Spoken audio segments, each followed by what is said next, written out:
Bueno, siguiente, por favor. Bueno, para nosotros es un placer contar con ustedes. Soñamos con una foto donde aparezcan todos los estudiantes del posgrado. Eso va a ser difícil, ¿no? Y de pronto tenemos el 50%. Esta es una iniciativa del Grupo de Investigaciones aprovechando un reciente trabajo donde participaron varios de sus integrantes. Siguiente, por favor. Lo primero que tengo que decir es que la idea de este espacio nace como un encuentro entre estudiantes y profesores, y donde los profesores, aparte pues de presentarnos con ustedes, les hablemos un poco de nuestro trabajo y de nuestros trabajos recientes o de nuestra línea de investigación, de algún modo que esto se va haciendo una charla más cotidiana y más permanente. Ustedes ven hoy los actuales 8 integrantes del Grupo de Investigaciones Dinámicas Urbano-Regionales. El siguiente, por favor. Siguiente. La primera línea del grupo es la de globalización económica y espacio urbano a cargo del profesor Fernando Prada. El profesor tiene uno de los artículos en el libro que hoy vamos a presentar. Lastimosamente está fuera del país y ya en uso de su pensión, sin embargo nos quería acompañar, pero va a ser un profe bastante vinculado con nosotros. Siguiente. También trabajamos con la línea de poder y producción del espacio, donde se destaca el liderazgo de la profesora Nali y de la profesora Zuli en esta línea. La línea de investigación materialidad urbana y procesos de transformación físico-espaciales a cargo de la profesora Ángela Alzate. La línea de sostenibilidad ambiental a cargo de María Fernanda Cárdenas y el profesor Iván Ricardo Castro, el segundo líder del grupo de investigaciones y que nos acompaña hoy con una ayudita en los equipos. Tenemos una línea de hecho es una de las líneas fundacionales, la línea de teoría, historia y prácticas de la planeación, que trabajan la profesora Nalia y la profesora Ángela.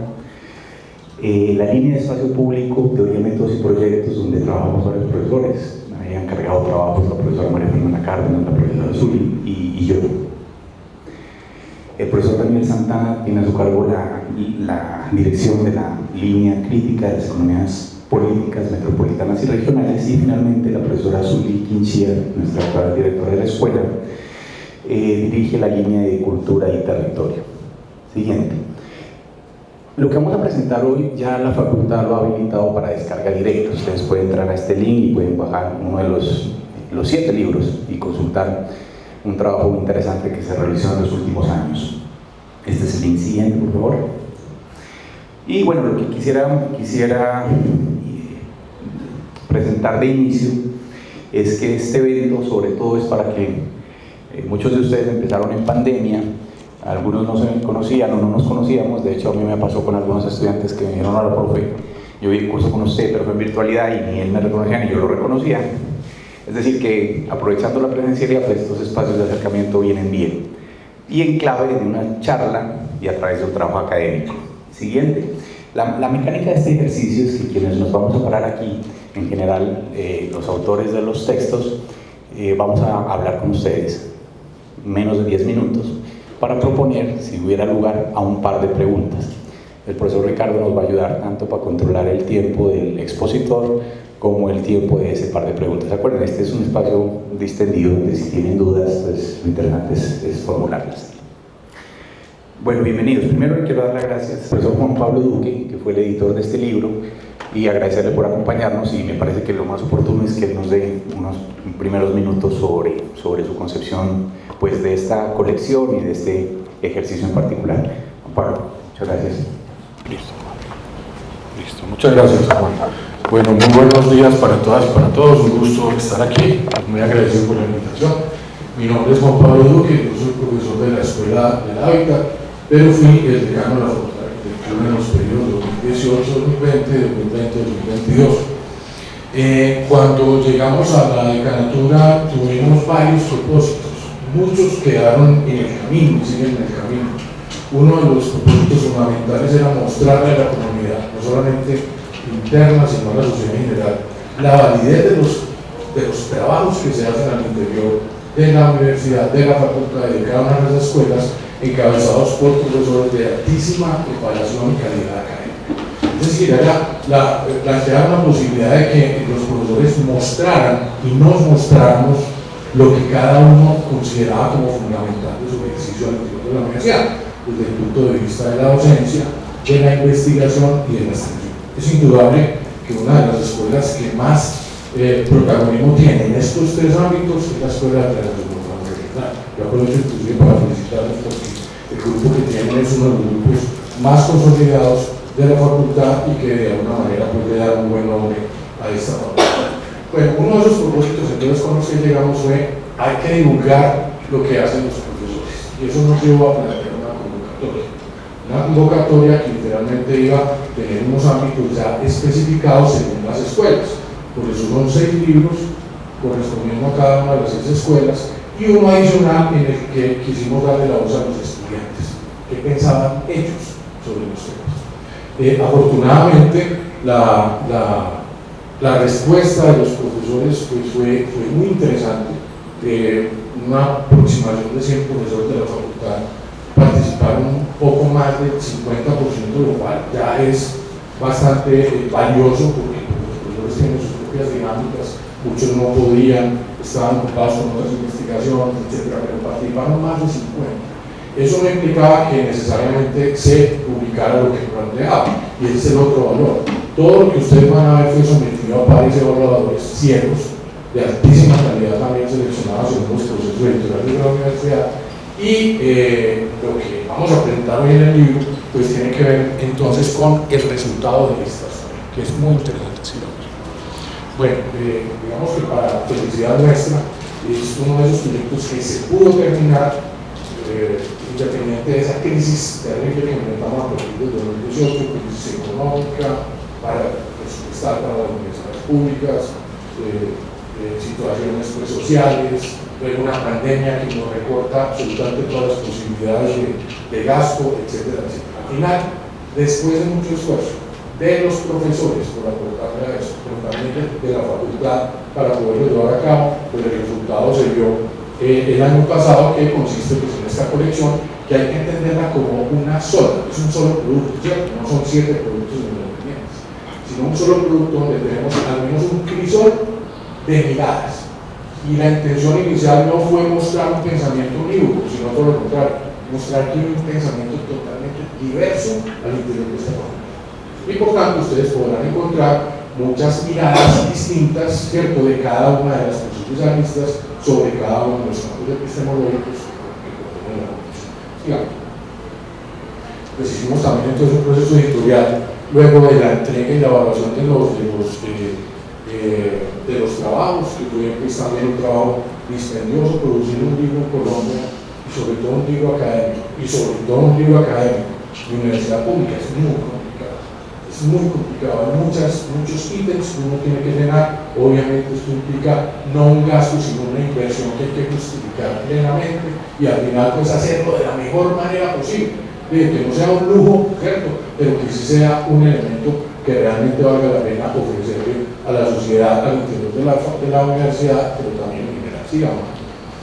El resultado formal fueron estos 7 libros, digamos, cuyo contenido pues obviamente implica el aporte de muchos de los profesores. Yo inclusive aprovecho para perdona Marco, se me olvidó la grabación, para agradecerle a los profesores que participaron. Yo sé que eso fue un esfuerzo que hicieron y que hicimos quienes quisimos participar aquí. Y también para lamentar de alguna manera los que no aprovecharon porque es un buen resultado que ha tenido unas valoraciones muy interesantes desde el exterior. Yo no voy a pormenorizar los contenidos de este libro porque es lo que ustedes van a ver ahora, pero sí quisiera agregar algo que es un plus que me parece interesante. Sigamos, porque esto es simplemente la introducción del libro donde yo hago una especie de curaduría para explicar cómo esto se teje alrededor del ámbito de la planeación urbana regional y todas las miradas que tienen nuestros profesores al respecto, sigamos.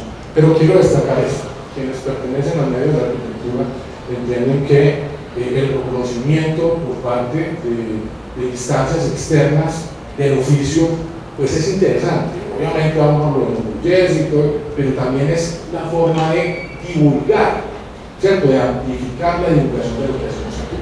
El gran problema que tenemos es que tenemos cosas muy valiosas, pero no las damos a conocer. Y esta era una forma de hacerlo. pero no solamente publicándolo, sino mostrándolo a un ámbito mucho más externo. Digamos que esto va a que nosotros el año pasado enviamos la colección toda a la Bienal de Arquitectura y para fortuna de la facultad de cada una de las escuelas, la colección toda clasificó a la categoría de divulgación. Se presentaron muchos trabajos, miren, solamente miren esto. El país tiene más de 40 facultades de arquitectura o facultades que tienen arquitectura. Y de esos 2 años se presentaron una cantidad de trabajos que solamente se escogieron 6 en esta categoría de divulgación. Y uno fue este trabajo, lo cual muestra efectivamente que el trabajo que se hizo, lo que se aporta, de acuerdo a las experticias de cada uno de los profesores, es supremamente valioso y esperamos pues que ustedes lo valoren en ese sentido ahora pues como integrantes de la comunidad en sus respectivos poblaciones. Esto es un elemento pues que nos llenó de mucha satisfacción porque implicaba que si bien ya cada producto había pasado por pares evaluadores externos que habían ponderado la calidad académica de cada uno de los trabajos, porque fueron evaluados particularmente, no se les puso el trabajo a unos evaluadores, sino uno por uno. Es decir, inclusive por eso algunos pocos quedaron desechados, porque no cumplieron, pero los que quedaron estaban altísimamente calificados. Pero adicionalmente, unos jurados o evaluadores externos que correspondían a los jurados de la Bienal de Arquitectura, pues también lo evalúan todo y dan digamos, una certeza de la calidad académica que está teniendo. Yo simplemente quisiera terminar por ahí porque creo que es un producto que nos enorgullece, sobre todo que creo que para ustedes va a ser muy estimulante y les da la garantía de que los procesos académicos de formación en los que ya se han involucrado se implica también en la investigación en el exterior, en lo cual es muy fuerte esta escuela, les dan a ustedes la garantía de que están en el lugar adecuado. Si es que se quieren realmente formar en este ámbito de la planeación urbana regional. Yo le agradezco a los profesores de la Escuela de Planeación Urbana Regional haberme permitido dar esta introducción, ya no como decano sino como profesor, pero sobre todo para aprovechar para agradecerles, porque yo sé que cada uno de ustedes en lo personal hizo un esfuerzo por participar en este proyecto y pues un proyecto que hoy ya pues, nos enorgullece un colectivo. Muchas gracias.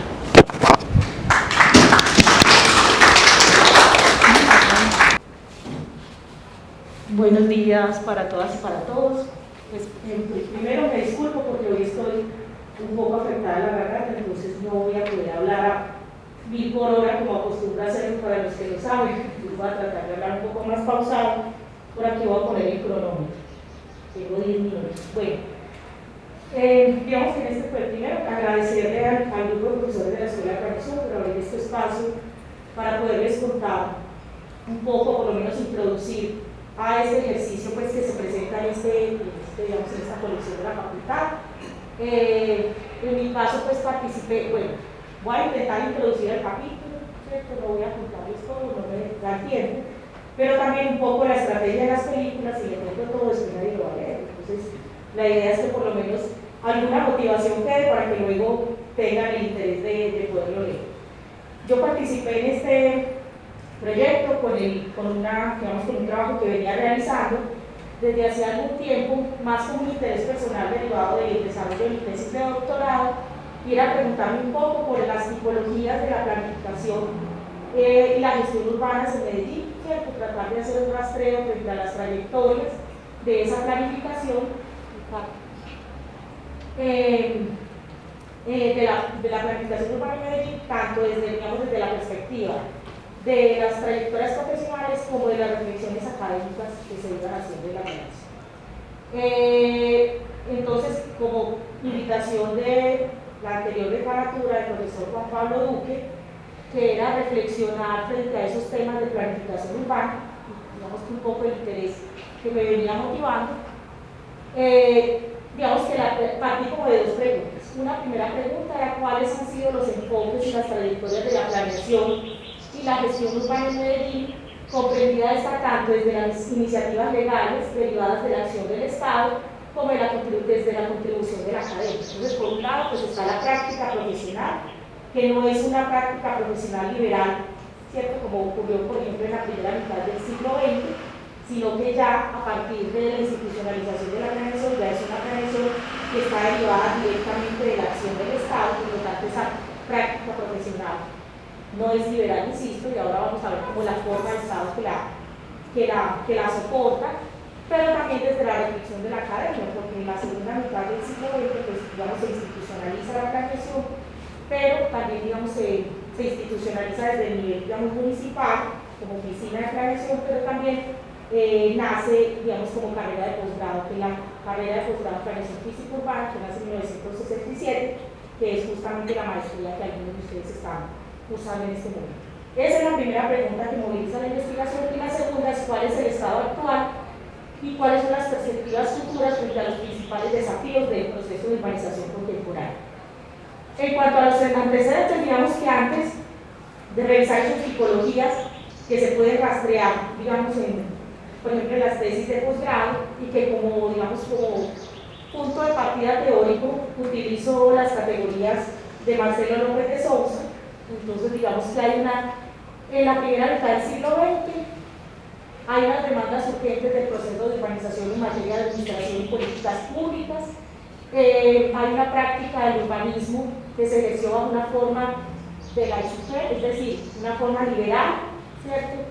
Respaldado por unas normas que eran inconexas y eran parciales, o por vacíos normativos que fueron aprovechados por los urbanizadores privados, incluso para la gestión de los servicios sociales y públicos que estuvieron a cargo de esos mismos agentes privados. Digamos que en ese contexto se puede identificar un marco de planificación que tiene como tres rasgos principales. Uno tiene que ver con un financiamiento del desarrollo urbano que era muy incipiente, que era desde el Estado, y que para ese momento solamente existía como un antecedente del mecanismo de la valorización, que era una forma de, digamos, de adecuar espacios para la administración del suelo urbano en la periferia de la ciudad, pero que aún no se conocía como valorización. Era un impuesto especial, ¿cierto? Una contribución especial, perdón. Había una planificación física, digamos, muy atomizada, derivada, por ejemplo, de los ejercicios de planificación de los planos de Medellín Futuro del año 1890, 1913 y 1925, y una habilitación de suelos para las obras públicas a partir del mecanismo de la expropiación. En Colombia, la expropiación como mecanismo para habilitar suelos existe para generar vivienda, por ejemplo, de interés social u obras públicas, existe desde el siglo XIX, no es un mecanismo, digamos, nuevo. Ha tenido transformaciones muy significativas, sobre todo las introducidas por la Ley Novena y la Ley 388, pero es un mecanismo que existe desde el siglo XIX. Entonces, digamos que ese marco un poco desregulado y inconexo de la planificación antes de que se institucionalizara, produjo un ambiente construido de una forma urbana, donde la importancia funcional recayó sobre el área central tradicional de la ciudad, y se produjo una aceleración concéntrica en torno al centro tradicional y los antiguos límites del norte de la ciudad, que fueron incorporados como parte de este proceso de expansión privada hacia el norte. Y finalmente, las limitaciones de estos antecedentes tienen que ver con la ausencia de una estructura institucional para administrar y gestionar estos nuevos requerimientos. Entonces, digamos que aquí se centra ya la investigación, ya me queda un poco menos de la mitad. La idea de esta era identificar desde los, digamos, desde los instrumentos normativos y desde las formas de planificación institucionalizadas en Medellín versus las reflexiones y las tesis y la producción académica que ha tenido el posgrado a lo largo de estos 55 años, cuáles son esas tipologías que se identifican. Entonces, digamos que la planificación a veces nos la presentan simplemente como un ejercicio técnico, pero realmente la planificación, o sea, la planificación institucionalizada, la planificación tradicional que nosotros conocemos, que es ese ejercicio de arriba hacia abajo, ¿cierto? Tiene un marco institucional, y detrás de ese marco institucional hay una forma de Estado que es la que la produce. Entonces, la planificación en sí es un ejercicio de poder que finalmente lo que hace es materializar las funciones espaciales que tiene el Estado, que son las más explícitas, pero también son mecanismos de control social. Dependiendo, digamos, la tipología de la planificación, ese tipo de funciones estatales son más o menos rigurosas, o incluso en algunos casos pueden llegar a ser hasta policía. Entonces, Si nosotros miramos como en términos generales, aquí hay representadas dos formas de Estado, una forma de Estado urbano desarrollista y una forma de Estado urbano neoliberal. La forma de Estado urbano desarrollista es un Estado que está más o menos inscrito dentro de una producción de ciudad entre 1947 y 1989. Ese Estado desarrollista es un Estado, digamos, que utiliza la planeación como un mecanismo estructural, tiene un proyecto de ciudad general, mientras que el Estado urbano, y es el Estado el que asume los principales, digamos, compromisos de esa regulación espacial. Por el otro lado, el Estado urbano neoliberal es un Estado, digamos, que se transforma, que se reduce, o más que se reduce, se transforma, digamos que en palabras de Breyer, se reduce y transfiere competencias que antes eran públicas del urbanismo a los particulares. Entonces ahí aparecen otras formas de planificación, donde ya no es el Estado el principal coordinador de esa planificación, sino que ya aparecen agentes privados que son los que tienen unas competencias, digamos, sobre esta forma. Me quedan 2 minutos. Bueno, entonces, digamos, mirando esas formas, aparece la primera forma, que es la planificación físico-clásica, que es lo que ustedes, algunos seguramente la conocen como la planificación funcionalista, que era un poco derivado de ese pensamiento moderno. Incluso aquí se puede citar, por ejemplo, todo ese proyecto moderno de la CIAN. Sin embargo, cuando nosotros miramos al interior de una misma tipología, pueden haber diferencias de enfoque. Una referencia clásica puede ser la diferencia de enfoque entre el urbanismo corbusieriano, que era de Bulldozer, que era arrasar, o el urbanismo un poco más, digamos, acotado al terreno y al emplazamiento, que era lo que proponía José Lisset, Wiener y Set, en el caso de Medellín, ¿cierto? Que pese a que estaban inscritos dentro de esa corriente de los CIAN, había unas diferencias muy importantes frente al emplazamiento de los proyectos. No les voy a contar todos porque no me va a alcanzar, pero en cada una de las tipologías se describe la idea fuerza central. En este caso, por ejemplo, de esta tipología, es la modernización de las ciudades, orden y funcionalidad, tiene una afiliación estética, es decir, el modernismo en arquitectura y urbanismo. Los alcances son la planeación volcada a la organización espacial. El grado de interdisciplina es poco, es decir, es una forma de planificación vinculada principalmente al pensamiento de la arquitectura y de la ingeniería. La permeabilidad de cara a la realidad son abordajes a priori en el caso del urbanismo, modernismo y semi a priori en las otras situaciones. Tiene un grado de apertura para la participación de la comunidad, que es una pseudo participación, porque realmente son unas decisiones más de tipo técnico. La actitud frente al mercado es la adecuación del espacio urbano en función de los intereses del capital industrial, que era la fracción de capital dominante en ese momento. Y el referente político-filosófico es el keynesianismo o el Estado fuerte intervencionista, que es el que coordina. Los instrumentos de planificación, el master planning y el plano regulador.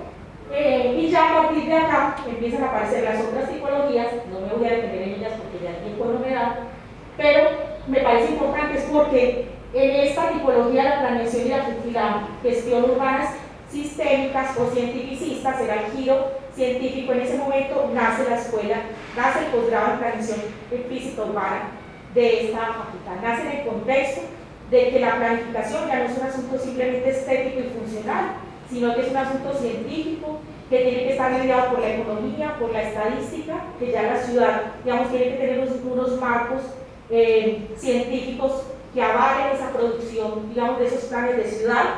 La primera tesis de este posgrado es en movilidad, con una movilidad bajo esa perspectiva, digamos, cientificista. Continuemos, por favor, Ricardo. La planeación y la gestión urbana social reformista, que se da principalmente entre los años 60 y el año 89, entre todas las discusiones que se dieron en torno a la reforma urbana en Colombia, desde la primera ley de techo hasta la ley que finalmente se, aprueba. Continuemos. Es importante, pues, hacer alusión a que estas formas de planificación, estas tipologías de planificación, pues no son exclusivas de Medellín, ¿cierto? De hecho, les decía que parten de unas tipologías propuestas originalmente por Marcelo López de Sousa para explicar el caso brasileño. También unas modificaciones en función de la realidad de Medellín, pero de alguna manera todas estas tipologías fueron modelos urbanos en circulación que pasaron por toda América Latina. Estas simplemente son las tablas que las pueden encontrar en el libro, donde se asocian las tesis del posgrado vinculadas con esas tipologías de planificación. Está la planificación del desarrollo regional, que fue muy fuerte durante los años 70 y 80. En la producción de las tesis también se van a dar cuenta la importancia que tuvo esa planificación de escala regional, que era una vinculación entre la planificación del desarrollo y la planificación espacial. El desarrollo urbano sustentable y la planificación ecológica, que fue muy importante a partir de la década de los 90, por lo menos en la producción de tesis, y las perspectivas mercantilistas, ¿cierto?, que son de corte neoliberal, que están principalmente vinculadas a esas formas de planificación estratégicas dentro de esa lógica de ese Estado, digamos, neoliberal y ese urbanismo o ese régimen urbano neoliberal. Perspectivas futuras. En la diapositiva, cuando les mostraba las dos formas de Estado y cómo se distribuyen ahí las tipologías de planificación, aparecían tenuemente unas formas de planificación que le daban el giro a la planeación, ¿cierto?, de abajo hacia arriba. Es decir, esas formas de planificación, por ejemplo, autonomistas, de las que habla Marcelo López de Sousa desde una perspectiva política, anarquista, o la construcción social del hábitat, o, bueno, las que tienen que ver con la ética y con el bien común, todas esas, la planificación colaborativa, que son esas formas de girar la planificación.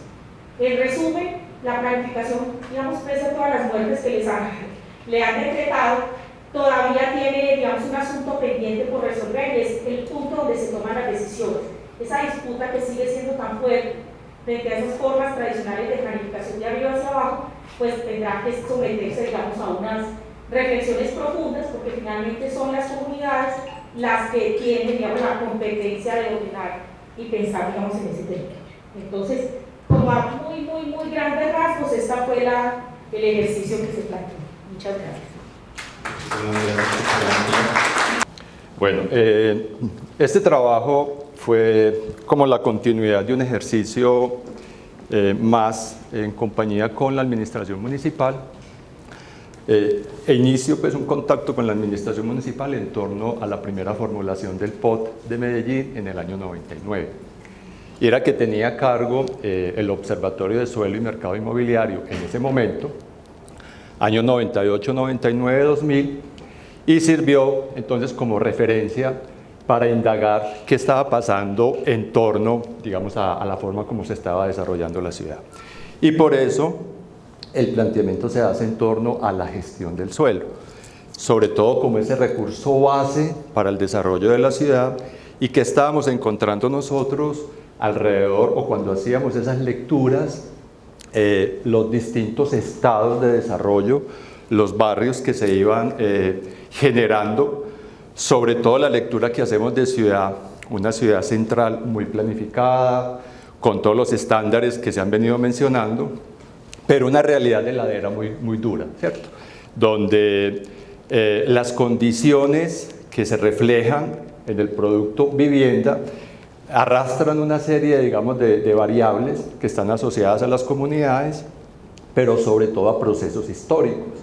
Entonces la investigación va en torno a eso. ¿Cuáles fueron los procesos que se fueron dando? ¿En qué momento hay como puntos de quiebre? ¿Y cuáles son, digamos, como las estrategias que se definen para ir identificando entonces alternativas de solución?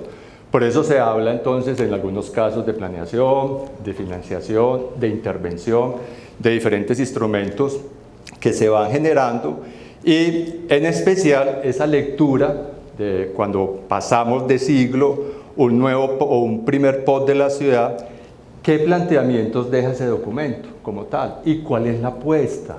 ¿Cuál es el reto que tenemos, cierto? ¿Y cuáles son esas expectativas para en esta actividad de la planificación? Y sobre todo ustedes que salen como con ese entusiasmo y esa vitalidad para intervenir y participar en este tipo de proyectos. Bien, entonces un elemento aquí central es que entre el 50 y el 70 la población de la ciudad se triplica. Es un dato que definitivamente marca o da a entender esa lógica de desarrollo un poco desbordado de la ciudad en torno a la ladera, por muchas razones que ustedes ya han venido leyendo o se han venido enterando, no solamente por los procesos de transformación económica de la ciudad, la vocación de la misma región donde estamos nosotros, sino toda esa demanda en función de una localización para múltiples alternativas, búsqueda de empleo, mejores condiciones habitacionales, que paradójicamente vamos a ver que en algunos casos es contradictorio, pero también esa otra realidad de las áreas rurales de nuestro país. Entonces, esa condición de tener 3 veces una población en 2 décadas, eso es histórico, eso pasa en una ciudad como esta, obviamente pues por las distintas variables que ya conocemos. Bien, entonces se va dando todo ese crecimiento, pero sobre todo se va fortaleciendo esa distancia, o más bien se va marcando más la distancia entre la ciudad formal y la ciudad informal. La ciudad de ladera, y en alguno de los párrafos, como en la mitad del primer párrafo dice, hay un momento donde hay un alto número o un porcentaje de la población que vive en la ladera. Inclusive algunos autores dicen que de origen informal, Medellín representa más o menos el 40% de su suelo. ¿Listo? O sea que son datos que nos van dando ya una luz para identificar cómo se dio, qué niveles o qué decisiones se dan en determinado momento para estrategias de intervención y cuáles fueron los resultados. Pero más allá es qué tarea tenemos. Es una tarea permanente, ¿cierto? Que hay que abordar, que hay que leer el territorio y que hay que empezar ustedes a identificar esas otras opciones que tienen desde el punto de vista profesional. Se dan muchas decisiones.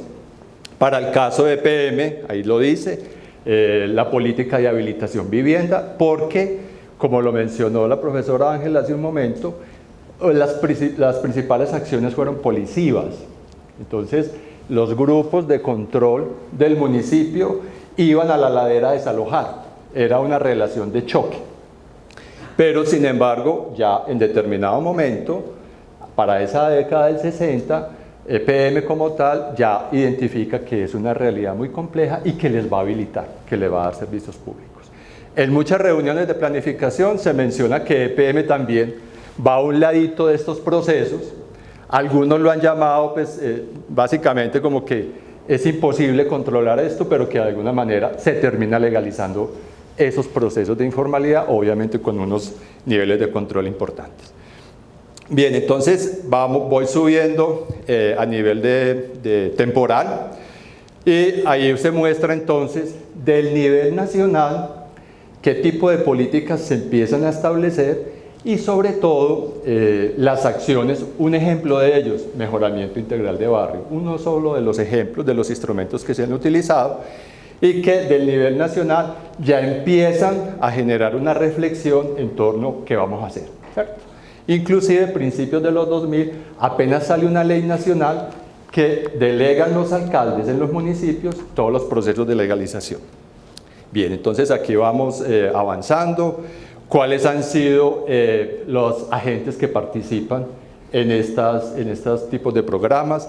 El acompañamiento que se da, para el caso de Medellín, el PRIMED, la profesora aquí Joana, de la Escuela del Hábitat, por mucho tiempo, y que el PRIMED marcó mucho para nosotros. Estábamos en plena ejercicio académico 90, 92, 96, y había entonces que identificar por qué se daban o por qué esa tensión tan fuerte en ese momento para empezar a acompañar estos procesos.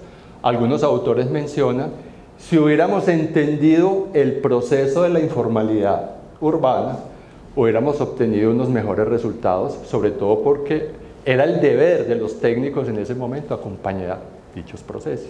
O sea, lo que tenemos hoy es el resultado un poco de la negación, ¿cierto? Y de la mano un poco el abandono también.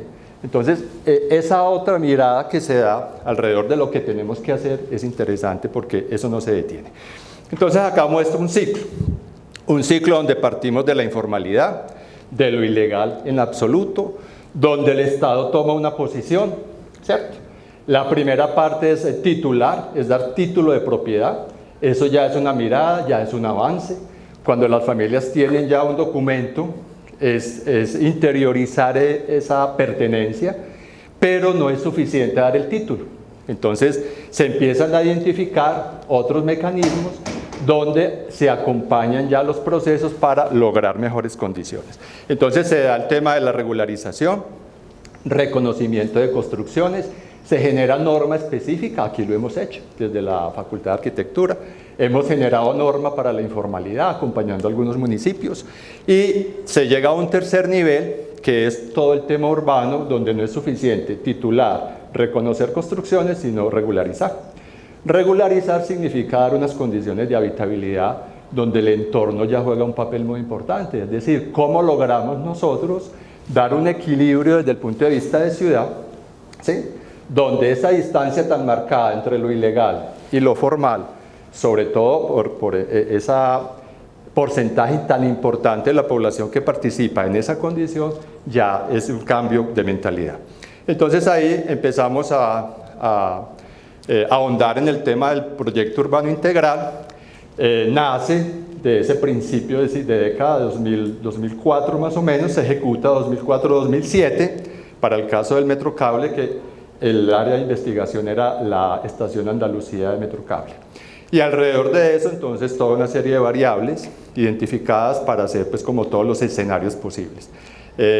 Sigamos, las obras de intervención, que por fortuna, pues, le dieron un plus a la zona en términos de ese imaginario colectivo de la Comuna Nororiental, con una serie de edificaciones que son notables, que fueron inclusive de renombre internacional y que de alguna manera van dando entonces como una pauta para lo que venía, ¿cierto? Era necesario identificar entonces a qué le apostaba la ciudad con este tipo de proyectos.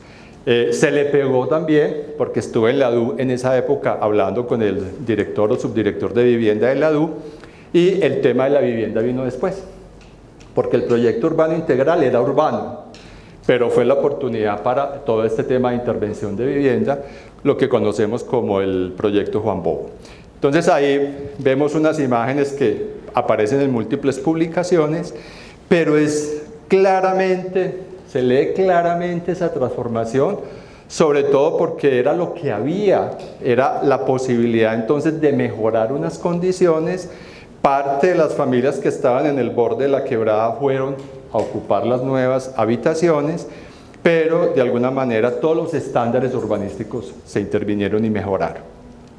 Y dio la oportunidad entonces, para el caso ya de manera puntual, a analizar el comportamiento del suelo, ¿sí? Entonces la idea era leer cuál era ese comportamiento. A mí me interesaba leer el valor del suelo, el recurso suelo como generador de renta, ¿cierto? Una cosa es la decisión del municipio, de lo público de intervención en todos los temas urbanos y todo lo que se mejoró, y las entrevistas de los ciudadanos todas positivas, que nos queremos quedar aquí, toda la cosa. Pero a mí me interesaba era esto, el comportamiento del suelo como tal, identificando esos tres momentos: antes de la decisión de intervención, durante la intervención y a posteriori. Es decir, esa lectura es determinante para mí, para la investigación, en el sentido de que el suelo genera riqueza. Y si antes era una zona que nadie miraba, que era una zona informal, que era una zona invadida, ¿cómo se iba dando una transformación hacia una zona que sí generaba renta inmobiliaria? Entonces, esa fue como parte del ejercicio, pues, el eje central de la investigación. Así que, ya, me falta, ya. Termino en 2 minutos. 2 minutos. Listo. Bien, entonces esta gráfica simplemente se lee en que midiendo el impacto o el comportamiento de la valorización a grandes rasgos, en términos promedio, mientras la ciudad en 4 años se valorizó desde el punto de vista inmobiliario el 18%, aquí se valorizó el 54%.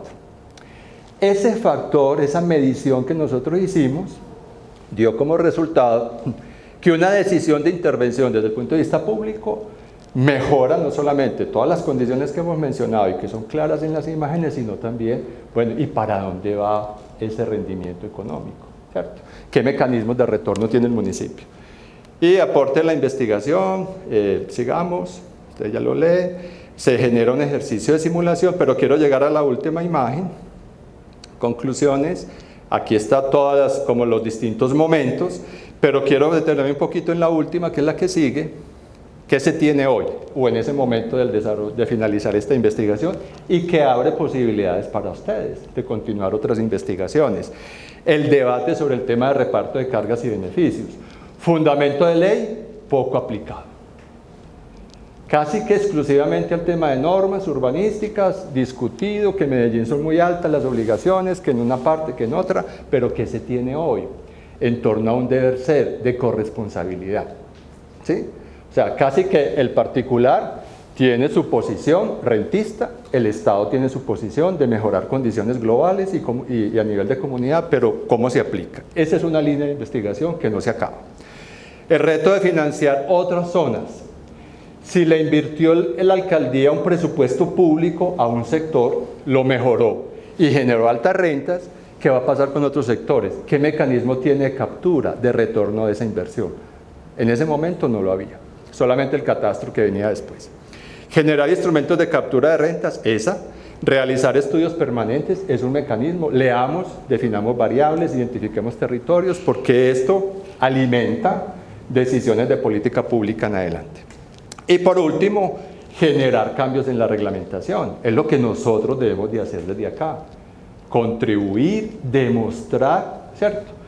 Participar activamente es un compromiso nuestro, es lo que tenemos acá en la universidad como deber de generar este tipo de investigación para trasladarlas a otras escalas, a los municipios, a las áreas metropolitanas y en general, pues como todo lo que nosotros trabajamos acá en metodologías, pero que realmente se aplique y que se vuelvan realidad en el escenario urbano. ¿Listo? Muchas gracias.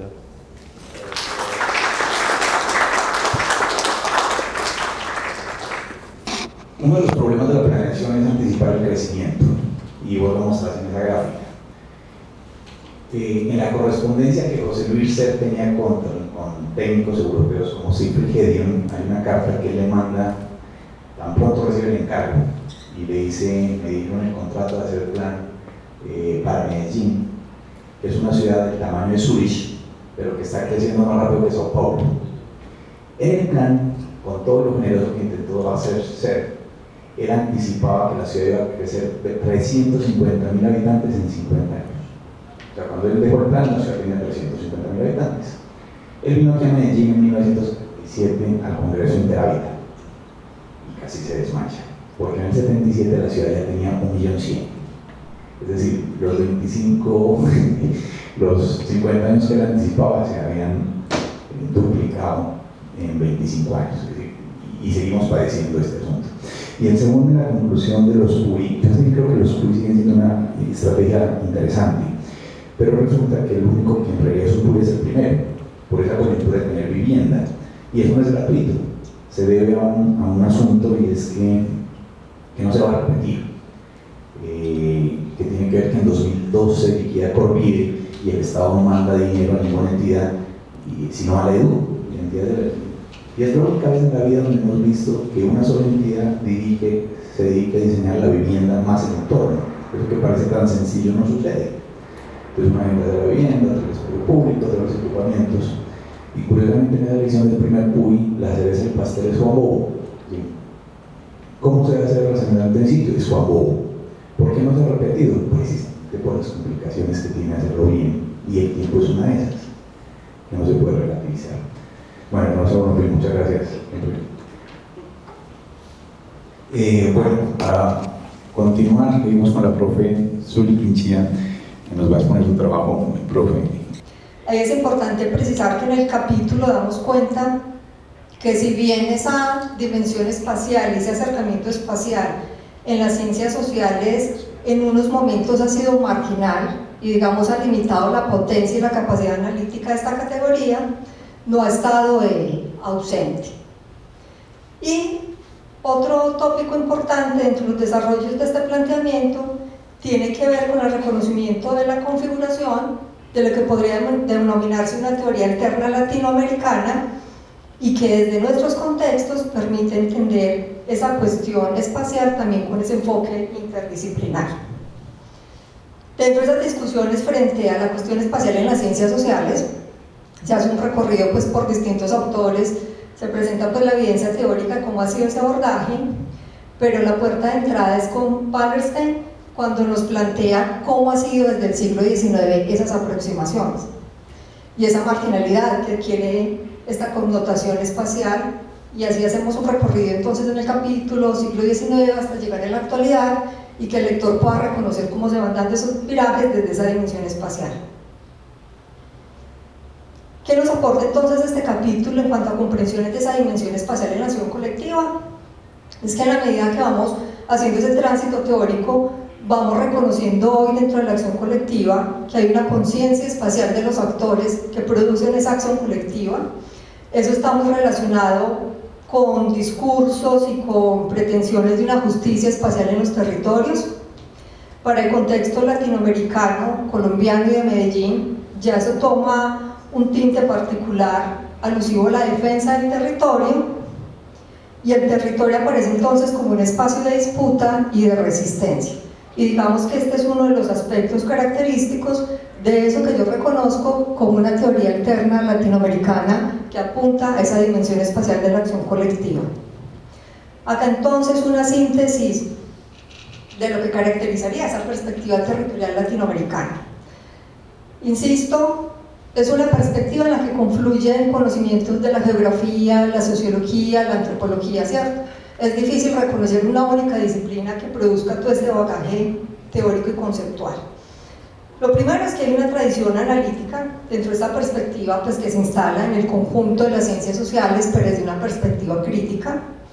Ahí la territorialidad aparece como una dimensión que es constituyente de los movimientos sociales en Latinoamérica, y aparece una categoría muy interesante, precisamente desde uno de los geógrafos críticos de Brasil, que es la categoría de movimientos socioterritoriales. Ya eso le da cierta especificidad a cierto tipo de acción colectiva y sus finalidades.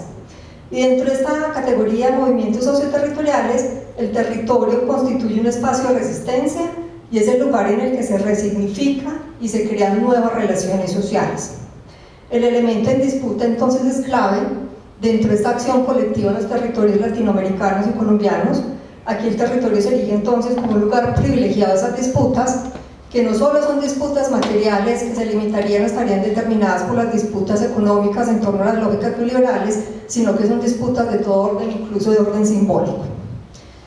Y aparece el componente de las inflexiones, que por supuesto aparece ese ingrediente de los espacios y los capitales y las lógicas neoliberales, pero insisto, no es el determinante de esta perspectiva latinoamericana. Tratando entonces de localizar esa cuestión espacial de la acción colectiva, en Colombia y Medellín aparece entonces una línea de tiempo desde 1950 hasta el presente, donde en la parte superior identifico a qué apuntan los movimientos sociales y la acción colectiva, en la parte inferior y los fenómenos socioterritoriales que coinciden con esas temporalidades, y si ustedes se dan cuenta, desde el 2000 hasta el presente ya aparece la defensa del territorio y la justicia territorial como un componente explícito de la acción colectiva y de los movimientos sociales. De hecho, hay estudios e investigaciones muy juiciosas que dan cuenta de cómo la palabra territorio está presente en muchas de las reivindicaciones, si no en todas, de los movimientos sociales en el caso de Colombia, y eso lo plantea pues a partir de un estudio bibliométrico con hechos pues factuales y con software especiales que les permite pues como analizar asuntos discursivos. Estas son entonces algunas de las ideas que traía y provocaciones para que se acerquen al texto. Como ven, es una escuela amplia, diversa en los enfoques, y bueno, y lo que se plantea acá no es solo de la escuela, sino de los intereses de la facultad y de la Universidad Nacional. Y gracias a los profes Ricardo y Armando por concretar este espacio de encuentro.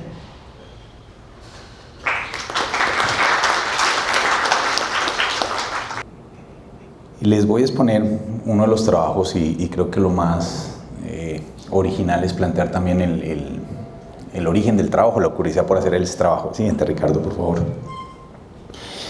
Y yo sí tengo que explicar un poco el sentido de la línea de espacio público. Digamos, si bien todos tenemos intereses y nos mezclamos, esta línea de investigación viene funcionando desde el 2016 más o menos, y por algunos intereses en particular de abordar una dimensión un poco más compleja del espacio público, superar esta dimensión física y entender que hoy en esta lectura se involucra pues todo,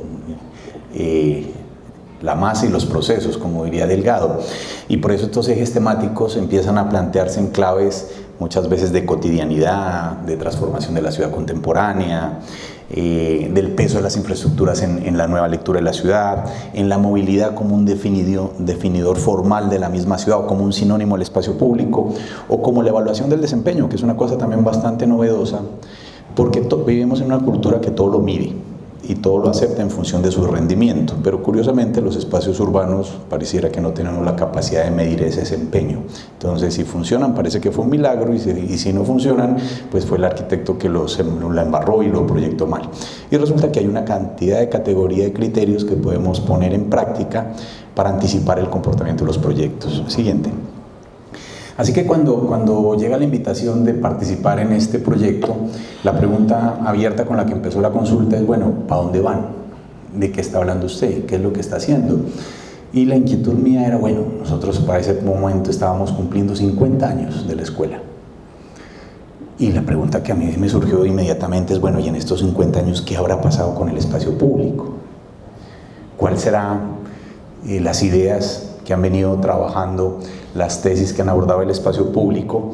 Y resulta que la búsqueda que empiezo a hacer es, primero, algo que parece obvio: averigüemos cuántas tesis tenemos. Y eso que parece obvio y que debía estar a un clic de la información en nuestra sociedad no es posible. Por datos de la oficina estadística, por datos del repositorio, por datos, apenas se aparecen cerca de 400 diplomas entre el periodo inicial de formación de nuestra escuela y el año de 2018-19, cuando empezamos la investigación. Sin embargo, pues es un dato que podemos tener ahí como un indicador para empezar a medir. Siguiente. Y entonces el ejercicio que hice, bueno, establezcamos unas ecuaciones, de esas que uno pone en los motores de búsqueda a ver qué sale. Y entonces en el repositorio de la universidad, pues usted coloca espacio público, tesis, escuela de planeación urbano regional, y por lo menos empiezan a aparecer un número. De ese total, en ese momento me aparecían 27, o sea, el 7% de las que están en el repositorio. Acordémonos que la práctica de dejar trabajos en el repositorio apenas es una norma del 2009. Pero lo que era interesante es que, aunque ese dato no es muy confiable, pero es el que hay, representaba que una de cada 4 tesis estaba hablando de este asunto. Siguiente, por favor.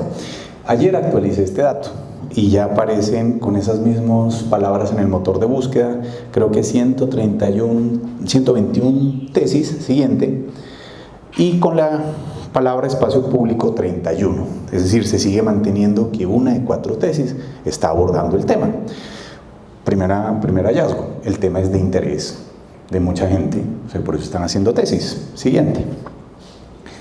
Lo que me llamó la atención es que de todos esos trabajos, solo uno era del siglo XX, todos los demás eran del siglo XXI. ¿Por qué? Tal vez porque este trabajo tan insistente en el espacio público cobra sentido cuando el Estado empieza a legislar en la materia, y es una década en particular, entre 1989, cuando expide la Ley Novena, hasta el 98, cuando expide el Decreto Reglamentario 1504, pasando por la Ley 388, pasando por la Constitución, pasando por políticas públicas, donde el Estado se encarga de construir todo el andamiaje. Y entonces empieza a parecer normal pues que las ciudades empiecen a trabajar de esta manera insistente en el siglo XXI. Y lo que también debería empezar, o empieza a parecer normal, es que los investigadores empiezan a encontrar interés en seguirle la pista a lo que están haciendo los municipios y el Estado. Siguiente. Esto no es muy distinto a lo que pasaba en la teoría general que explica el espacio público. Para explicar el espacio público hay un grupo de pensadores que en realidad lo que nos han abierto la cabeza es que son múltiples dimensiones. Eso que pudimos llamar la crítica. Hay otro grupo de pensadores que han empezado a entender desde mediados del siglo XX que es las respuestas a la movilidad de la ciudad donde están las respuestas al espacio público. Siguiente, Ricardo, por favor. Y hay otro grupo de pensadores que se mueven como en esas dos direcciones. Es decir, eso que se ve en la teoría del espacio público, siguiente, pues también lo vemos en nuestros investigadores. Cuando planteaba 15 tesis, de esas 24, lo que estaba tratando de rastrear eran temas, eran tópicos, eran asuntos que interesaban. Y entonces es interesante cómo en este siglo se empiezan a preocupar no solo en Medellín, sino en muchos municipios colombianos y de Antioquia, sobre el papel de los espacios verdes, como definidor formal y como una realidad posible para estructurar los espacios públicos. Otros, como este asunto de la planificación del espacio no construido es una posibilidad que los planes de ordenamiento no están entendiendo. Otras tesis que empiezan a mostrar un camino interesante y que señalan esta transformación de Medellín, el papel de los equipamientos en un asunto que no es espacio público, pero que se parece mucho, y entonces es un definidor formal de la estructura de la ciudad. Por supuesto, hay trabajos muy interesantes de estas dimensiones de la crítica, o sea que hablamos de espacio público, pero nos da miedo en realidad vivir el espacio público, y vemos muchas tesis, algunas otras sobre los temas de movilidad, que en una ciudad como Medellín son tan gordos y tan complejos, y denuncias en clave de investigación están planteadas desde principios del 2000, como que la ciudad ya no aguantaba más carros, como que invertir la pirámide de la movilidad era una urgencia, que hoy lo tenemos ya a nivel de ley, pero en la práctica sigue siendo bastante corto el resultado, o los temas de frontera, que empiezan a transitar inclusive a la perspectiva de género en el uso del espacio. Es decir, es que vivimos la ciudad de manera distinta, y ese reconocimiento ya es un poco esto, pararnos en zonas de frontera, pues que son las más interesantes para plantear el conocimiento. Siguiente. Así que, pero más despacio, profe, más atrás. Una idea de esas que salen de ver esas tesis: espacio público y ciudad informal. Esto parece una obviedad, pero entre más bajo es el nivel de renta de la población, pues mejor debe ser el espacio público resultante. O sea, esta ecuación que la aplica el Estado ya estaría resuelto la mitad de los problemas. Y de hecho, en el repertorio internacional, cuando uno ve ciudades que lo han transformado, lo que han hecho es eso. De algún modo, en la investigación del profesor Quesada se ve eso.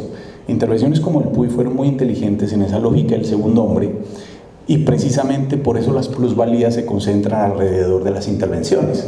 Es decir, ahí hay un aprendizaje bastante interesante de dos periodos municipales que nos muestran que la escala barrial es apropiada y que trabajar en esta intervención podría ser clave.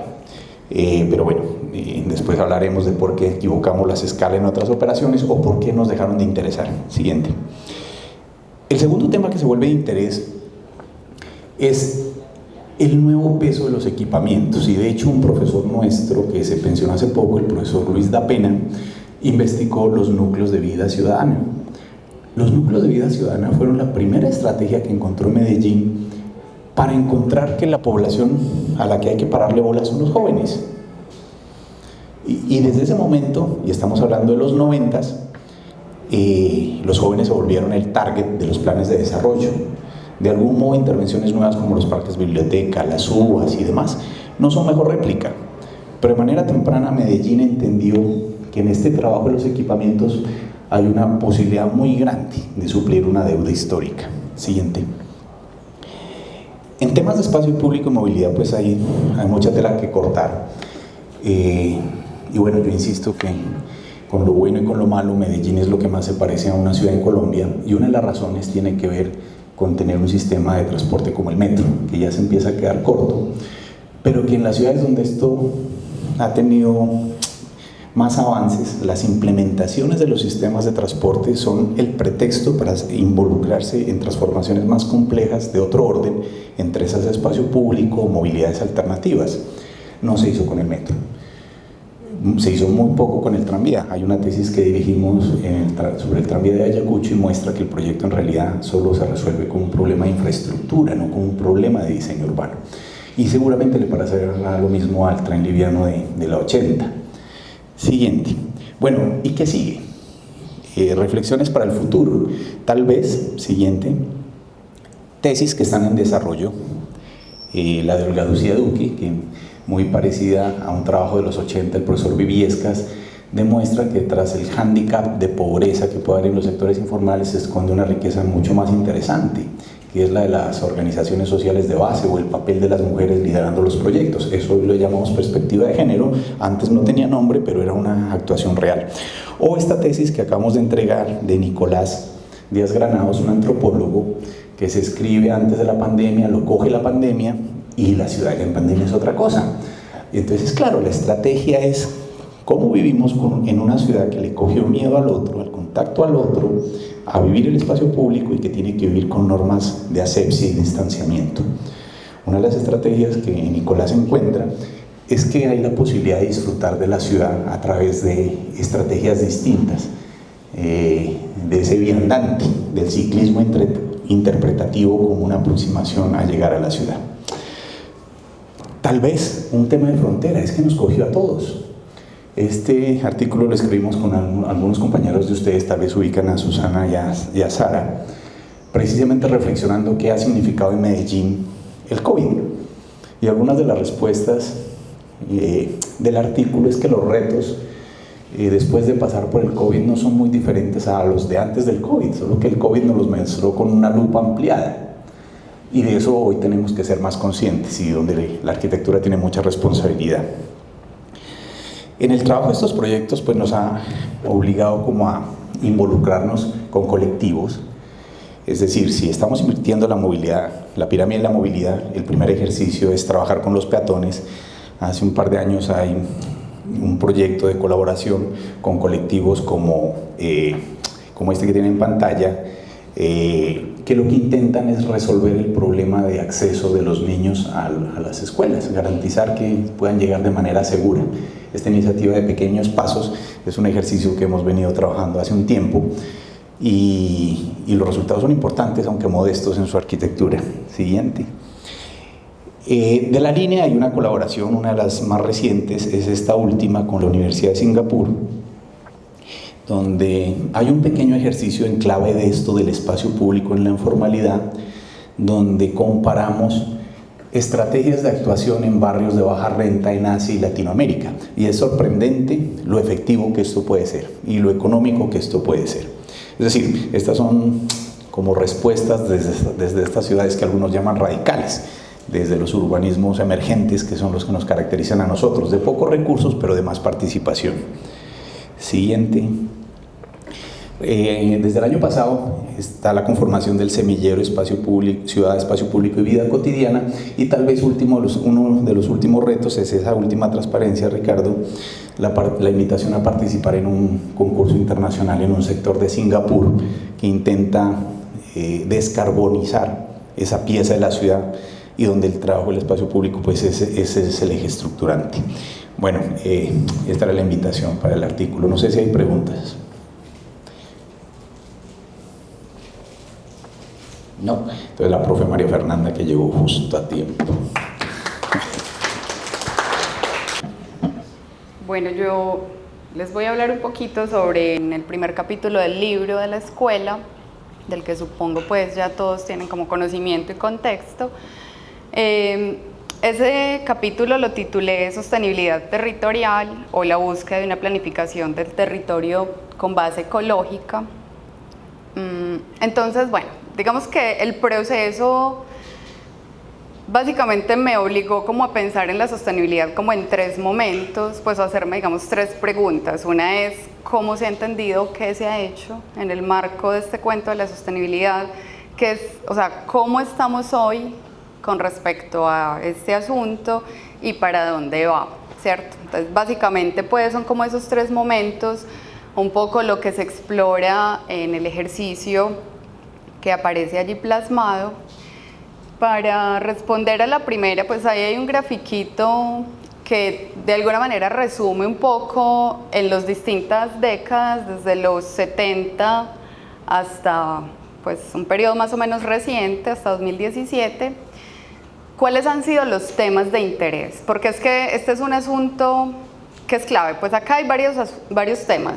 Uno es que esto surge a partir de los 60, ¿cierto? Antes de los 60, como que vivíamos creyendo, todavía no nos habíamos dado cuenta que es que el planeta es finito, que los recursos se acaban. Digamos que antes de eso los imaginarios no estaban pues como situados en estos temas de lo que en esa época pues se conocía como medio ambiente, y entonces ya ahí fue que surgieron esos movimientos ambientalistas preocupados por temas específicos que en esa época eran temas más bien locales, ¿cierto? De lo que la gente empezaba a percibir en su entorno y a, pues, digamos, esas problemáticas que sentían que los estaban afectando como directamente. Entonces, hay algunas que son muy puntuales, yo no sé si ahí se alcanza a ver bien pues como el grafiquito, pero básicamente pues ha habido temas que tuvieron como su boom en algunas de estas décadas, en algunos periodos, pero de los que ya hoy, por ejemplo, no se habla. Para mencionar un ejemplo muy concreto que bueno, yo no sé, algunos de ustedes probablemente no existían aún cuando eso pasaba, pero por ejemplo, 80s y 90s, había una preocupación tremenda cuando ya superamos estas preocupaciones por problemas netamente locales y ya empezamos a pensar global. Una de las mayores preocupaciones era la capa de ozono, y eso todo el tiempo uno escuchaba hablar, que el hueco en la capa de ozono. Eso hoy, por ejemplo, ya no es un tema que nos preocupe, ya tenemos otro montón de temas de qué preocupar. El hueco sigue ahí, pues está más chiquito. Se ha encontrado cómo controlarlo y tiene o sea, a veces se agranda, a veces se vuelve a reducir, vuelven a aparecer algunos cada tanto en otras partes, pero es que ese ya no es el problema más grave que tenemos. Entonces ya, pues, y yo he hecho así como indagaciones con estudiantes, ¿qué le preocupa a usted del ambiente? Y nadie habla de la capa de ozono ya. Ahora tenemos otras preocupaciones, ¿cierto? Entonces, van cambiando con el tiempo. Eso es pues como otro de los puntos que quiero resaltar acá. Entonces realmente son asuntos que nos preocupan desde hace poco, digamos que estos son temas relativamente nuevos pues en ese sentido, y que además han ido mutando. O sea, en los 90, principios de los 2000 también, cuando pensábamos en el problema global, hablábamos era de calentamiento global. Todavía por ahí de vez en cuando a alguien se le sale, pero eso es una expresión ya como arcaica, ¿cierto? Porque ya nos dimos cuenta que el calentamiento global, que la temperatura promedia suba 1 grado o 1,5, pues es problemático, tiene sus complejidades, pero ese no es el mayor de los problemas otra vez, ¿cierto? Ya nos dimos cuenta que es que eso deriva en un montón de cosas, entonces por eso hablamos ahora de cambio climático, y eso nos ha llevado pues como a ir entendiendo un poco este sistema en la medida que lo vamos desequilibrando.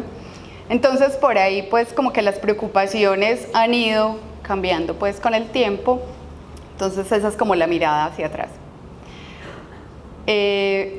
Hoy, ¿en qué estamos? Entonces yo aquí hago como una diferencia escalar, si se quiere, porque hay como preocupaciones que siguen siendo locales o que seguimos manejando pues como en un ámbito más local, que es lo que aparece en la derecha, ustedes también siguen la derecha, que es a lo que nos referimos como cuando hablamos de ciudades sostenibles, y en la izquierda están como los otros retos, las otras situaciones que nosotros afrontamos cuando hablamos de sostenibilidad urbana. Digamos que esto es una diferenciación, como les digo, más como por el tema de la escala. Ciudades sostenibles aluden como a ese tipo de soluciones, de respuestas que a nosotros se nos ocurren cuando queremos ser más verdes, ¿cierto? Más buenos con el mundo, cuando queremos sentirnos bien, entonces salimos en bicicleta, sembramos arbolitos, entonces ahí pensamos dentro de las ciudades, incluso desde los proyectos arquitectónicos y los sistemas constructivos se empiezan a pensar en estrategias, por ejemplo, para reducir el consumo de energía, reutilizar el agua, ¿cierto? Captar agua lluvia aquí que tenemos tanta, reutilizarla así sea para regar el jardín, cosas de esas, meterle más verde a todo lo que se pueda, entonces terrazas verdes, paredes verdes, pues ese tipo de cosas, ¿cierto? Empiezan a entrar con fuerza, pero sigue siendo un ámbito muy local, ¿cierto? O sea, son soluciones que si bien aportan, todo aporta, siguen estando como en una escala más de ciudad, pero por otro lado, cuando hablamos de sostenibilidad urbana, ya tenemos que pensarnos necesariamente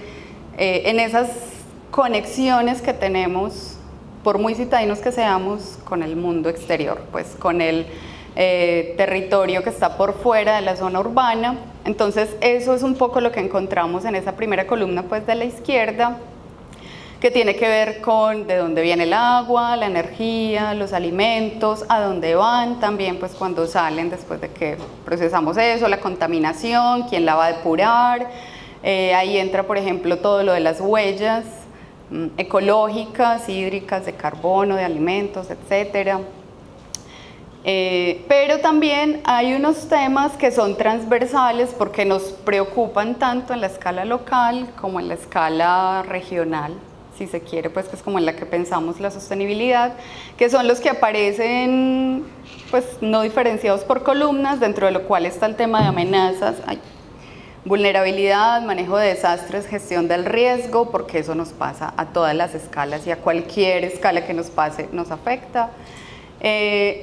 Asuntos transversales como la educación ambiental, la concientización, pues que es fundamental y también pues hay que trabajarlo en todos los ámbitos, igual que patrimonio cultural, ocio y turismo, y bueno, ahí van otros asuntos como varios, ¿cierto?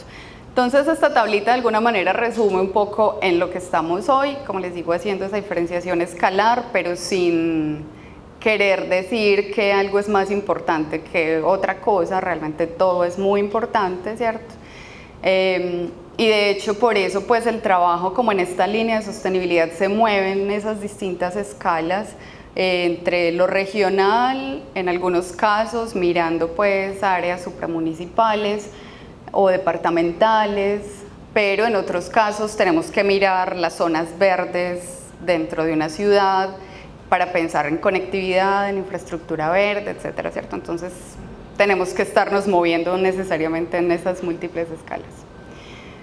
¿Y para dónde vamos? De alguna manera traté de resumirlo también en este grafiquito a partir de lo que se está haciendo, también en los trabajos de investigación dentro de la universidad. Pues, a ver, yo partí de una búsqueda como general de trabajos de posgrado, maestría y doctorado, qué se está haciendo, pues también qué se está publicando, ¿cierto? La Universidad Nacional hace parte de un grupo de universidades que en Colombia se preocupan bastante, que su producción académica sobre estos temas es representativa. Entonces dije, bueno, centrémonos en lo que pasa en la Universidad Nacional.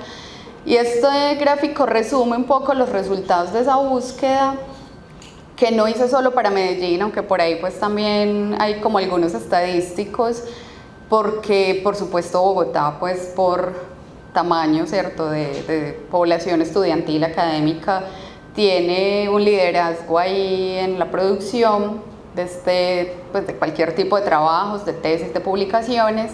Pero Medellín también tiene una publicación importante, pues una cantidad importante. Eso quiere decir pues que hay interés por estos temas, y pues ya específicamente dentro de Medellín, sede de Medellín, la Facultad de Arquitectura aparece ahí como muy protagonista, y pues específicamente los productos de los posgrados pues asociados especialmente a la Escuela de Planeación. Entonces esto nos da idea de pues que esto tiene una trayectoria que no es nueva. Pues de hecho yo cuando entré a la escuela, o sea, fue una herencia que recibí y que espero pues poder mantener y darle la continuidad. Esto se viene trabajando hace rato, y lo que aparece allí es como una diferenciación como por grupos temáticos de acuerdo con esos trabajos que encontré. Entonces hay una línea muy fuerte hacia los servicios ecosistémicos, tanto urbanos como en los otros ámbitos, pues ya externos a la ciudad, y ahí vemos que hay en particular una preocupación específica por lo que tiene que ver con el suministro de alimentos, calidades de alimentos, de dónde vienen, la seguridad pues y la soberanía alimentaria, la valoración de servicios ecosistémicos. Pues también hay como una línea de trabajo ahí que también en el IDEA se ha venido fortaleciendo, porque es importante pues, y porque nos dimos cuenta, o por lo menos fue pues lo que nos enseñó la economía ecológica, y es que lo que no se valora pues económicamente, ¿cierto?, monetariamente, seguimos asumiendo que es gratis y que podemos malgastarlo y deteriorarlo y no pasa nada, entonces es como una línea necesaria también, por ahí se le apuesta. Bueno, ya dentro de servicios ecosistémicos urbanos llegamos a encontrar tesis tan específicas como cómo hacer compostaje o reciclaje dentro de, por ejemplo, unidades residenciales, pues ya cosas muy puntuales. El tema de riesgos, el manejo pues o la gestión del riesgo y la pérdida de servicios ecosistémicos por múltiples razones, pues asociadas a turismo, asociadas a minería, megaproyectos hidroeléctricos, por pérdidas, pues deforestación o cambios en las coberturas, procesos erosivos, agroindustria, etc. Entonces, bueno, ahí está como el resumen de lo que más nos ha preocupado. Y por otro lado, lo que ya es más como asociado a esa escala de ciudad, que es lo que llamo pues como, ahí aparece como sostenibilidad, pero lo que les decía ahorita como ciudades sostenibles, donde hablamos de transporte, entonces ahorita hay mucho interés en fomentar el transporte activo, ya sea caminando o en bicicleta, o digamos reducir esas distancias que recorremos en vehículos. El tema de los asentamientos, la calidad de los asentamientos, los planes de ordenamiento territorial, que se supone que uno de sus principios es la sostenibilidad del territorio. O sea, nosotros ordenamos buscando que el territorio sea sostenible, nosotros no ordenamos para que eso se siga degradando, pues para eso digamos que no hay que hacer nada, ¿cierto? Pues no haríamos nada.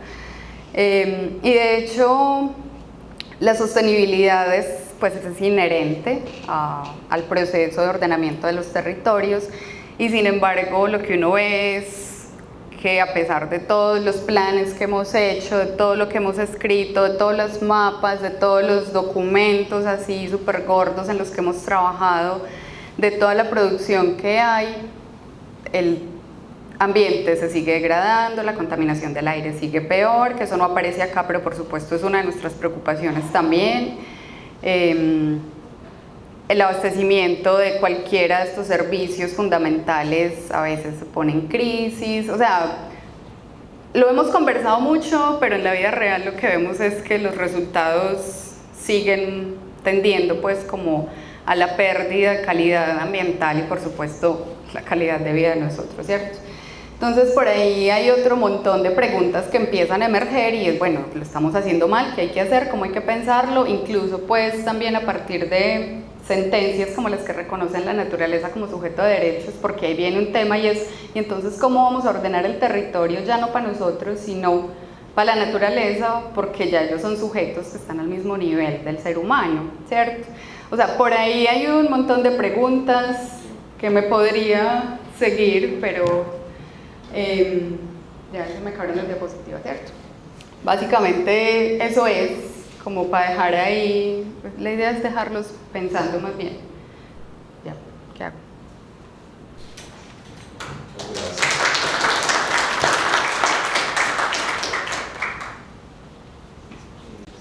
No.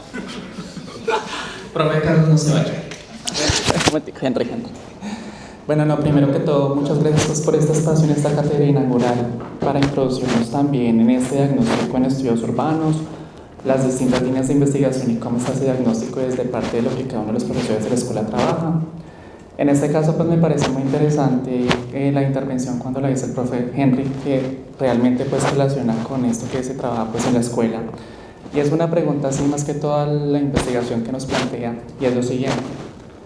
¿Han documentado o se tiene ese bagaje en términos de datos, por decirlo de alguna manera, de que estos planes urbanos integrales que sí dignifican el espacio, es que acá traigo como esa definición de lo que el profesor Carlos Torres Tobar trabaja incluso en su libro de Ciudad Informal Colombiana?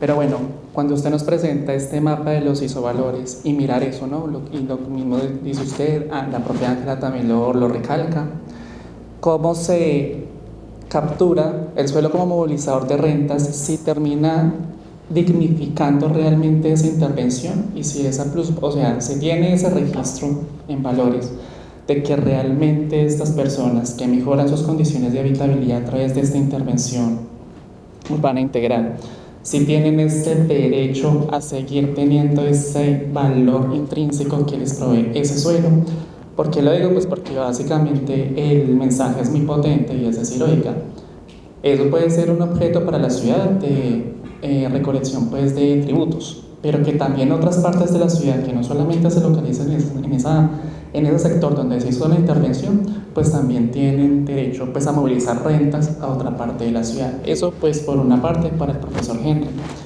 Y para la profe María Fernanda, que me gustó pues mucho la última intervención, que pues saca la frase y dice, sí, como que están los elementos pues del medio ambiente, que a veces podemos afirmar que son infinitos, pero que digamos que vamos a tener conciencia en términos de que, oiga, sacamos un valor económico, pero pues ese valor económico es un valor teórico que simplemente nos dice la magnitud de un efecto ambiental que estamos destruyendo. Entonces, como también que mencionaba que sí, también era la forma, sí, hay una perspectiva también para decir, oiga, dentro de los instrumentos de financiación para el ordenamiento territorial, pues también tenemos que pensar en instrumentos que le den viabilidad para sostener ambientalmente un espacio, un área protegida, bueno, todas las delimitaciones que tiene el ordenamiento, entonces como en esas dos vías. De resto, pues muchas gracias por el espacio y nos queda pues más claro cómo está el bagaje de los estudios urbanos. Bueno, el ejercicio que se hace cuando uno va al territorio y lee comportamientos, se encuentra uno muchos datos y muchas sorpresas. En especial, para llegar a un territorio hay que hacer pactos. Uno de los iniciales es que por un aspecto cultural y comportamiento a nadie le gusta pagar tributos. Entonces, el ejercicio de una actualización catastral o de una propuesta de intervención urbana que salga desde la administración pública tiene o elabora todo un ejercicio anticipado que ese casi que no se ve, pero es tan importante, incluso de sensibilización de ese proyecto, lo que se espera y las distintas fases y todas las metodologías pues, que se plantean en estos casos. Cuando ya llega el momento de la intervención, uno lee claramente unos comportamientos. Si estamos orientados al tema del suelo, al tema específico de cómo es esa relación de ocupación público-privada, ahí es cuando ya se generan pues, unos diagnósticos de lectura territorial, pero empiezan a pesar de alguna manera unas variables más que otras. ¿Listo? ¿Cuál es como lo que resume? Son zonas altamente densas, son zonas de una precariedad latente, son zonas que si no fuera por estas iniciativas estarían peor. Entonces es como pegarse un poquito del proceso histórico y bueno, e iniciamos la obra. Cuando se da el proceso de intervención hay otro comportamiento. Digamos que todos los territorios generan renta, todos. He estado muy en sintonía con el profesor Carlos Torres, pero alguna vez que hicimos un seminario sobre informalidad urbana en Bogotá, yo tenía parte de este resultado y la comunidad se movió cuando yo le mostré los datos. Y dije, es que el área informal genera una renta muy alta. Y eso no es ningún secreto y lo comprobamos en Moravia también. Moravia genera rentas más altas que el barrio formal. Y eso está ahí documentado. Entonces el punto es cómo se continúa o qué relación se establece o qué compromiso se establece la administración pública con la comunidad una vez termina la obra y los deja un poquito pues suelto, ¿cierto? Entonces hay pactos y de eso también hay buena referencia. ¿Cuál es el punto? Que el único mecanismo que yo encontré de poder capturar un poquito ese beneficio era el catastro, no había más. El tema de la plusvalía se ha hablado bastante, el tema de la valorización, de instrumentos de diferente tipo se ha hablado mucho, pero ya en lo efectivo la realidad es otra. Por eso fue tan complejo volver a la valorización. Y ahora tenemos algunos ejemplos puntuales en el poblado, pero no en toda la ciudad. Recientemente mencionaron ese tema de valorización en Bogotá y más o menos pues, unos resultados poco alentadores. Entonces, esto va de la mano con autores que dicen lo que más perjudica el desarrollo urbano es la temporalidad de una alcaldía, de una administración pública. Llega el alcalde, redescubre el universo y mientras se adapta y hace y vuelve y deja, entonces O sea, eso interrumpe mucho proceso urbano. Entonces los pactos que se hacen en determinado momento se pierden en el horizonte, ¿cierto? ¿Qué le favoreció a Medellín? Esas 3 administraciones desde 2000 en adelante, que de alguna manera ese pensamiento tuvo continuidad en la intervención. Para cerrar el comentario, no existía un mecanismo de retorno, no existía. Entonces la idea era proponer o dejar sentada una base de política pública, porque estaba demostrado. O sea, para nuestra sorpresa, cuando recorrimos la zona de estudio, encontramos lotes normalitos del barrio Andalucía con 12 contadores de energía. O sea, una renta maravillosa. Ese señor anticipó pues todas las utilidades y todo lo que uno espera desde el punto de vista renta de suelo y la relación con lo inmobiliario. Pero hay personas que sí lo aprovechan muy bien. Pero cuando llega el tributo, se echan para atrás, ¿cierto? Entonces la reflexión es la corresponsabilidad. ¿Qué le corresponde a cada uno de los agentes? Pero en términos razonables. Es que uno lo que dice es que ganen todos. El gana-gana, gana la ciudad, gana el privado, gana la comunidad, gana todo el mundo, pero que realmente sea una relación de equilibrio, ¿cierto? Tener 12 contadores de energía, cuando la norma en ese momento solo podía legalizar 6, es continuar un ejercicio de informalidad eterno, ¿cierto? Que cambiarlo en la mentalidad de la comunidad es muy complejo, pero al menos queda ahí sentada la base, ¿cierto? Muchas gracias, profe María Fernanda. Tiene, o sea, me quedaría aquí un rato muy largo explicando, entonces voy a tratar de ser muy breve, como enfocándome en lo más concreto. Primero, hasta la 1, ¿cierto? Primero, este tema de la valoración pues, ambiental de algunos servicios ecosistémicos, a mí me parece que, o sea, es una estrategia, pues, que trata ahí como de compensar un poquito ese deterioro, ese gasto, ese uso que hemos estado haciendo de esos bienes comunes como si fueran recursos pues ilimitados y de todo el mundo. Entonces que eso nunca ha aparecido pues como dentro de las cuentas, ni de las empresas, ni de los países, ni de nada, ¿cierto?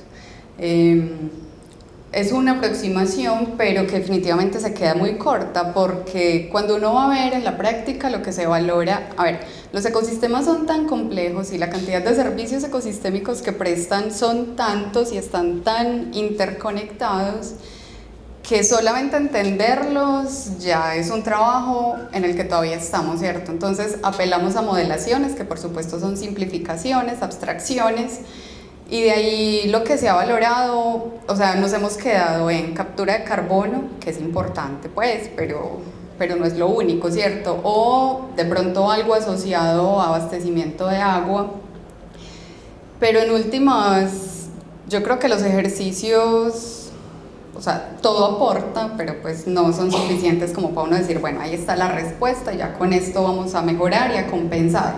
La palabra clave ahí es compensar y equilibrar, ¿cierto? Entonces, realmente yo no me siento como tan cómoda, pues me parece que es insuficiente esa aproximación de la ecología ambiental.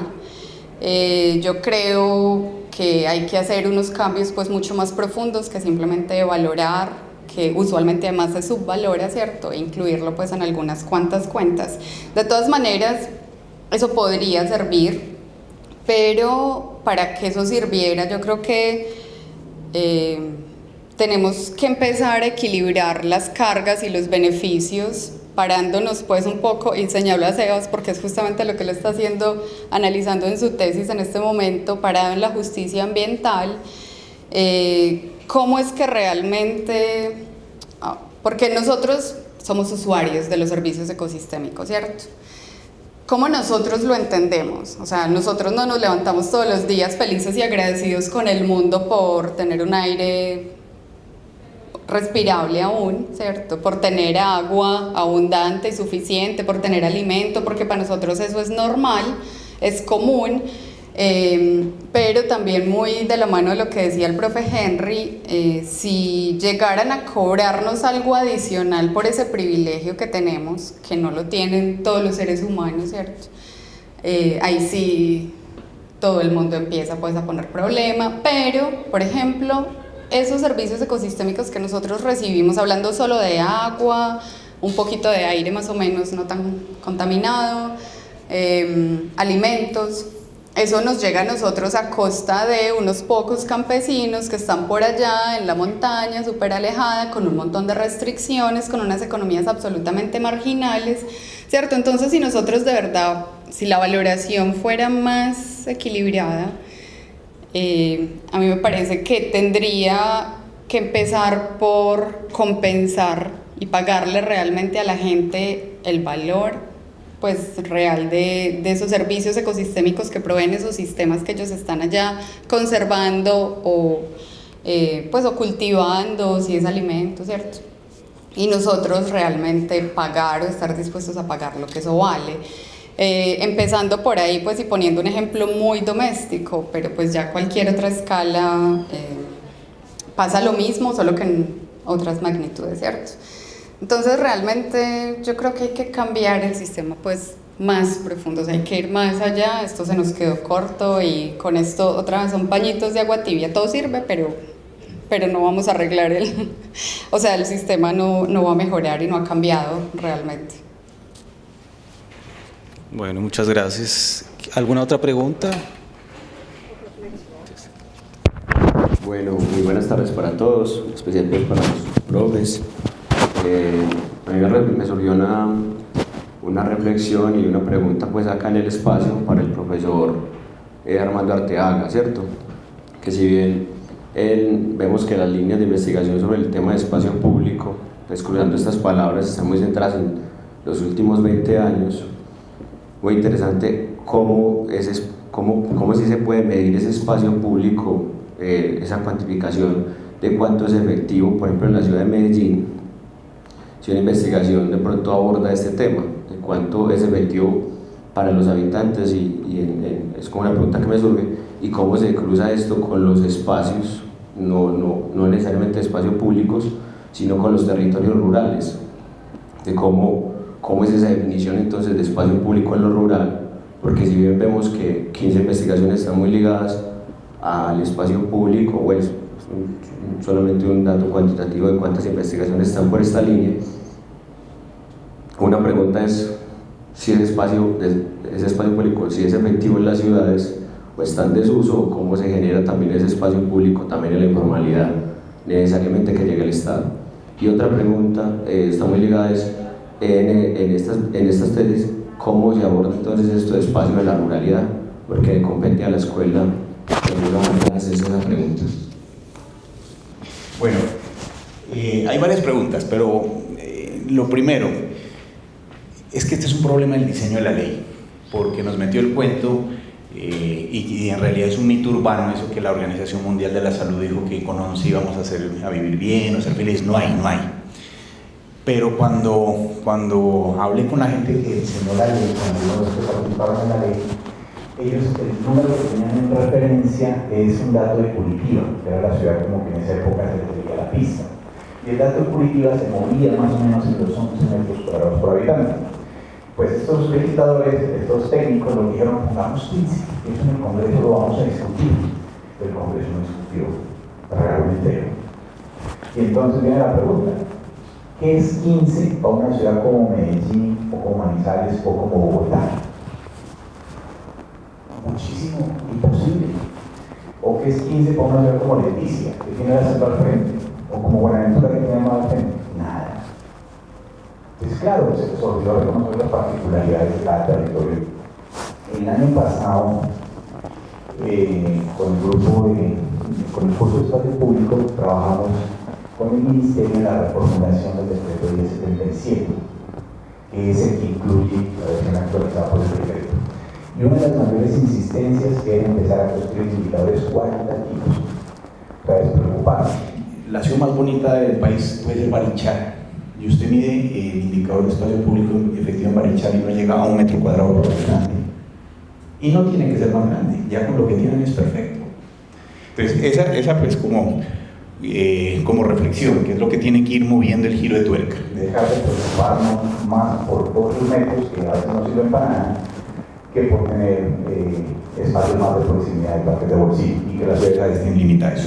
La segunda pregunta, ese es un terreno de frontera. Claro, porque esta legislación se diseñó como con preocupación por las ciudades, y era comprensible, pero nadie se hizo la pregunta, ¿dónde la ruralidad aquí? Donde en realidad todo está en espacio público. Pues claro, el espacio público de la ruralidad es una categoría como que no se ha entendido, porque cuando entonces vos vuelves a preguntarte el espacio público efectivo, pues ya lo de siempre, vías, retiros de quebradas y la poca infraestructura, pero el paisaje es completamente distinto y la vivencia es completamente distinta. De hecho, esas son una de las últimas preguntas que se han planteado los investigadores, de hacerse la pregunta, bueno, si yo ya estoy aclarando las pautas para investigar el espacio público urbano, ¿cuáles deberían ser las pautas para investigar el espacio público de la ruralidad, donde unidades más grandes pueden ser muy importantes? Bueno, entonces, no sé si quiero comentarlo. A la respuesta del profe Armando, y es que al momento de hablar también de espacio público rural, pues se ha estado definiendo bajo las normativas de parques naturales nacionales. Y es una forma pues de legitimar la presencia y el acceso de todos nosotros al derecho al ocio y al turismo.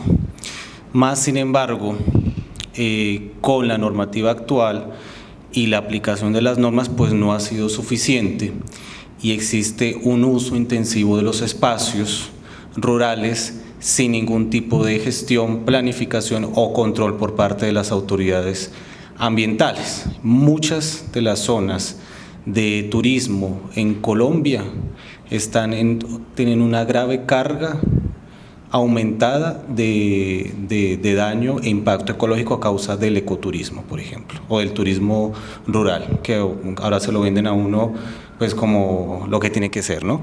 Entonces, eso sí es una cuestión grave, bastante importante que debe ser abordada sobre cuál es la capacidad de los ecosistemas para resistir ese tipo de actividades turísticas que hacen alusión realmente al espacio público rural. Y eso lo vemos casi en todos, no sé, el Valle de la Cocora, las cataratas de no sé qué cosas, todas las zonas rurales pues están sin ningún tipo de control y bueno, efectivamente pues es una pregunta que cabe tenerla en cuenta. Bueno, preguntas, otros comentarios. ¿Para cuándo el otro libro? Cuando se nos venda todo rápido. Bueno, si no es más, agradecerles, pues esperemos que esta experiencia se repita con más frecuencia, encontrarnos al charlar un rato y pues muchas gracias a todos ustedes. Buenas tardes.